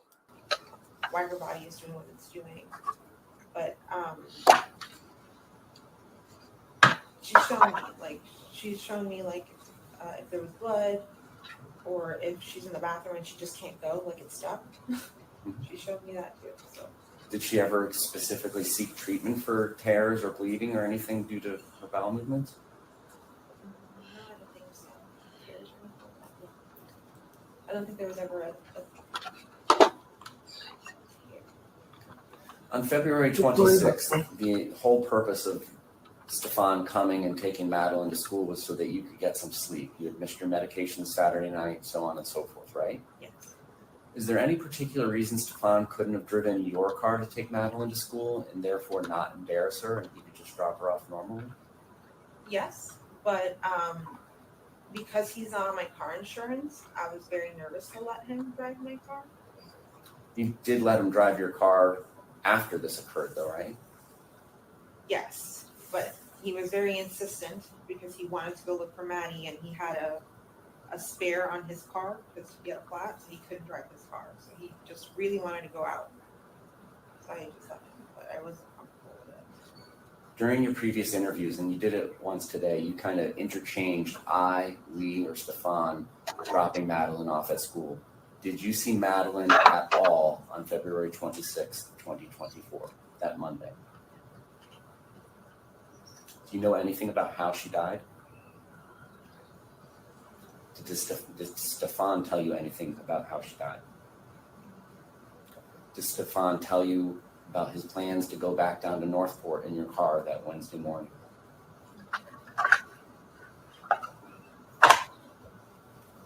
questions, Mark? Mhm. We're getting close. I'm going to jump through because I was making notes as we we're going on. So, how frequently did Stefan come up here after he moved back to Northport? I'm gonna say How many times total do you think he came back here? 2 to 3 times. Do you remember if those were around specific dates? One was like the week of Christmas.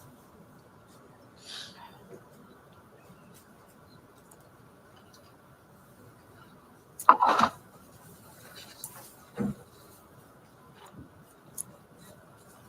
can't remember when the other one was. Was Stefan in town the week or two prior to this last time he came? I'm sorry, darling. I'm not a good mummy, am I? Not a very good mum. I don't remember. Everything is becoming a blur. Do you remember sending him a text message asking if he can babysit Maddie while you go have lunch with your friend? This was a few weeks before. Mhm.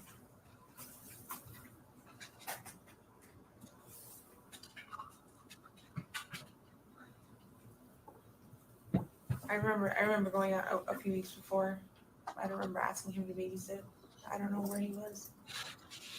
Did you ever go to lunch with your friend? And he babysat her? I did go to lunch with my friend, but I don't think he was here. I think Maddie stayed home alone for a few hours. Okay. When you mentioned Maddie caught on about you guys being broke up, how did that happen? What did she say? Or I forgot. Me and Stefan were having a conversation, and she was like, "You guys broken up?" We kind of looked at her.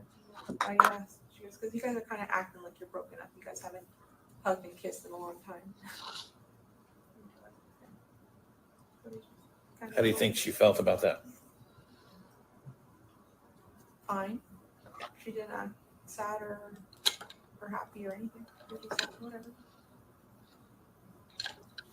All right. Now you mentioned to me before too that you found her phone on her dresser in like her little bedroom area. Does she have a specific spot where she plugs in her phone to try? How does she charge her phone? So on her side of my bed, she's got a long charger. She'll connect it there to charge. Don't know how she charged it that night though. Don't know if she took her charger and moved it to the room upstairs. Not sure. How do you charge your phone? I charge my phone with my charger next to me on my side of the bed. Okay, is it one that you plug in or It's the magnetic one. okay? Now, when you go to bed at night, is there any kind of routine that you do with your phone? If you're texting, look on TikTok or whatever, and you go to bed, you just set your phone down and go to sleep, or what's that routine like? I'll TikTok until I start dozing off, and then I'll put my phone on the charger, make sure my alarm's on, and then just lay down, close my eyes, and hope not to think of too much. Just fall asleep. Okay, that night, Saturday or Sunday night, when you guys when spending this half hour of time together, was all that you were doing was talking about gifts and counting her money, or were you guys doing anything else? Just asking her for more details about the party and tell me like what I missed. She seemed like she had a really good time. When you got home from work that day, where was everybody? I think everyone was in my room. Me and my room. Okay, everybody meaning. Maddie and Stefan were in my room. Sorry. All right. Now it's obvious that you and Stefan communicate via text message and phone calls and stuff like that. What is Google Meet? What is Google Meet? That is like Google's version of FaceTime. So just face chatting. Okay. Video chatting. Okay.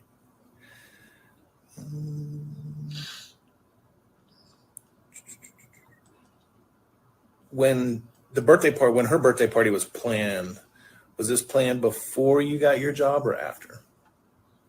The birthday party? Mm-hmm. I think it was planned before. Because once I saw my schedule and I saw that I, I wasn't going to be able to make it, I was like, okay, let's plan it. And then I started talking to my friends and I was like, hey, can we do this? And then we started talking about it. And then we It was during a training day, and I wasn't gonna call out. I considered rescheduling the party. My family was insistent to just keep it that day. I said,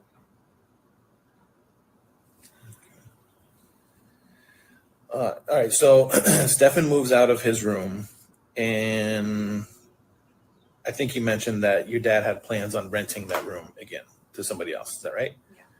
How was that room set up? How was Stefan's room set up after he moved out? Pretty much the Best same. or- Pretty much the same. The bed was in the same location. The Okay.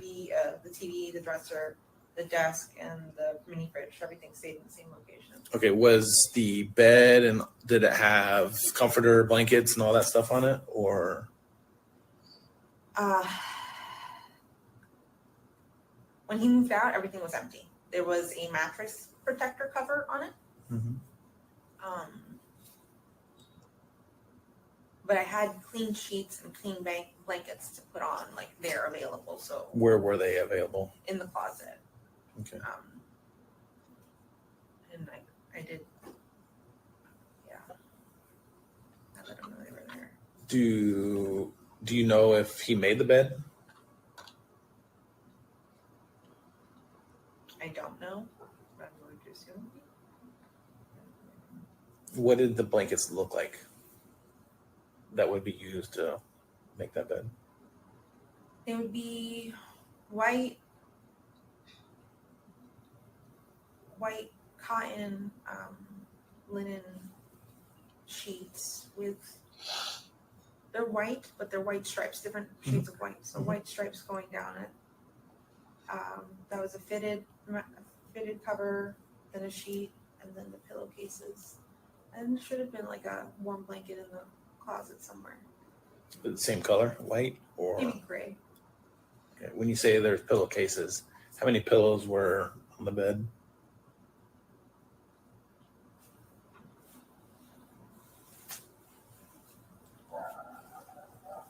I'm not sure. I know that we had taken things out of that room before. I don't know if we used those pillows. I'm not sure what pillows were. Okay. Did you ever go into the room after you discovered that she was missing? Did you go upstairs to that bedroom? No.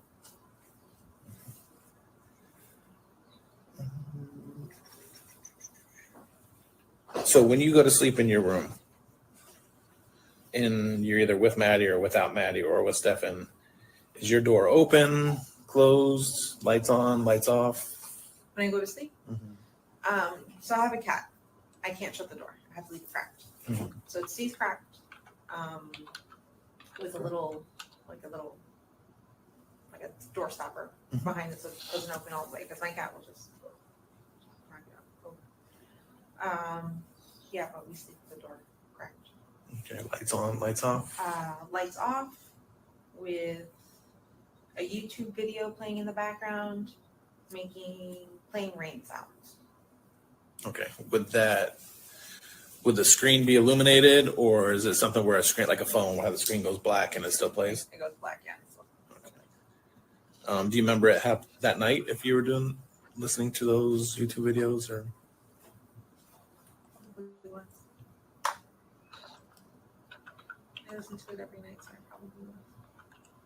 Does it shut off automatically? Around like 4 or 5 a.m., but then I'll notice and I'll press play again. Okay. Is it fair to say that you're easily woken up or no? By sounds like that, or?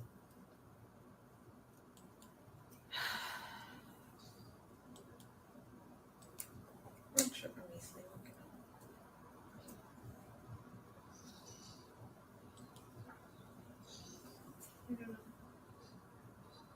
Okay. Now, this purpose of you telling.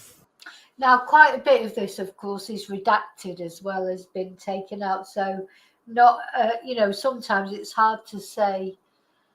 Is she's just not answering, or is it something that's been redacted? So, we haven't got the full audio. Or having Maddie sleep with Stefan upstairs is because you told me before that you needed a good night's sleep. if you needed this kind of sleep previously to when Stefan wasn't there, what would happen? Excuse me, If bless Stefan me. wasn't there and I needed this good night's sleep. Mm-hmm. It depends. If I had missed my meds the way I missed them that night, and I wasn't feeling, or I was feeling just how I was feeling, I'm not sure if I would have had her have her sleep with me on the other side of the bed, or if I would have sent her upstairs to the guest room. But she sleeps like a monkey.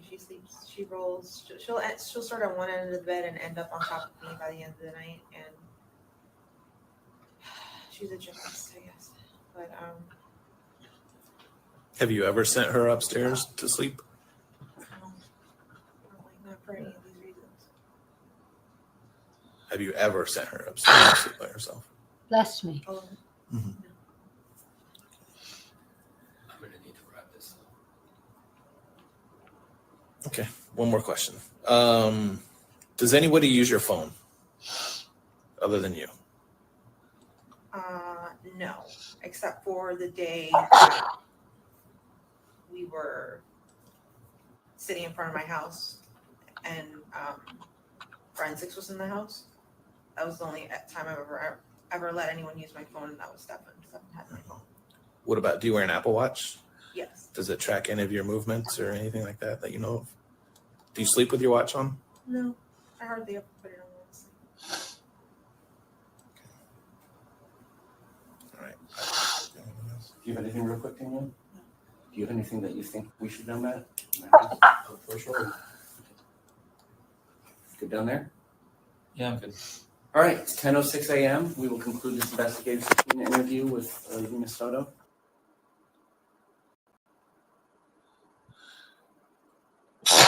Oh, excuse me, I've got the sneezes. Sorry about that. Oh my God, I've just started with the sneezes for some reason. Okay, so that that's the end of that audio. And yeah, I think it was telling, wasn't it? There's a few things that we sort of learnt there. Oh my God, I'm going to sneeze again. I don't know where, yeah, bless. I don't know where those sneezes have come from. Just suddenly I feel like sneezing a lot. Just out of nowhere. Let me just get tissue. Yeah. So we've listened to it together. We've had a good chat about it. It's like. But what we've got to remember is this was back in April, I think. Excuse me. But she still has not been charged with anything.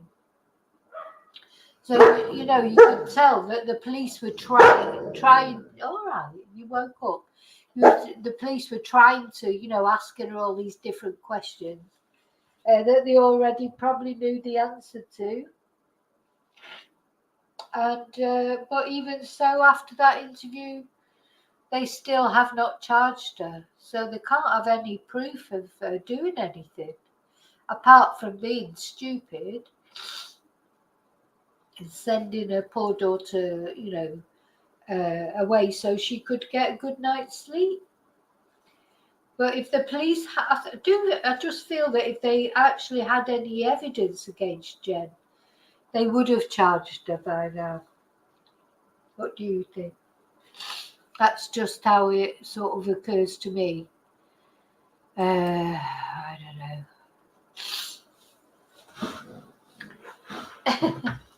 So the dog, my little dog, my big dog, she was snoring. Then the chihuahua came past again, woke her up, and now she's sort of moaning. And I've started with the sneezes for some unknown reason that I have no idea about. Okay, so that's the end of the audio. I think what I'm going to do, not tonight because I'm going to go to bed in a minute, but I will be at some point loading up the audio, the unedited, or, the audio without comments. I will load that up sooner or later on the channel so that people can listen to it and just make their own mind up and have their own thoughts without comments, etc. So if you're watching on Replay Crew, remember to leave me your thoughts in the comments. What do you think about, the questions that we've asked? Why did Stefan kill Madeline? Did Jenn know anything? And do you think Stefan will receive the death penalty, and should he receive the death penalty? I think that, I don't think there'll be many people arguing with that, to be honest. It's difficult, even for someone like me who doesn't agree with the death penalty, in cases like Stefan's. Such prolonged abuse over so long, then stealing the Christmas money and then killing her. What more could he have done to this girl? There's not much else he could have done to her, is it? What more disrespect could that grown man, nearly 40-year-old man, have shown this child? Is there anything else he could have disrespected her with? And then threw her body like it was a bit of rubbish into the, just left it. Just disgusting the way he's treated her right from the beginning. Anyway, you're welcome, Moonbeam. Okay, so I'm just going to play out with a few nice photos that we've been looking at, a little bit of music for Madeline, and then I'll put my end video on, and I'll see you really soon in the next video. And until then, as always, may your God go with you. Let's find this nice. I like this song.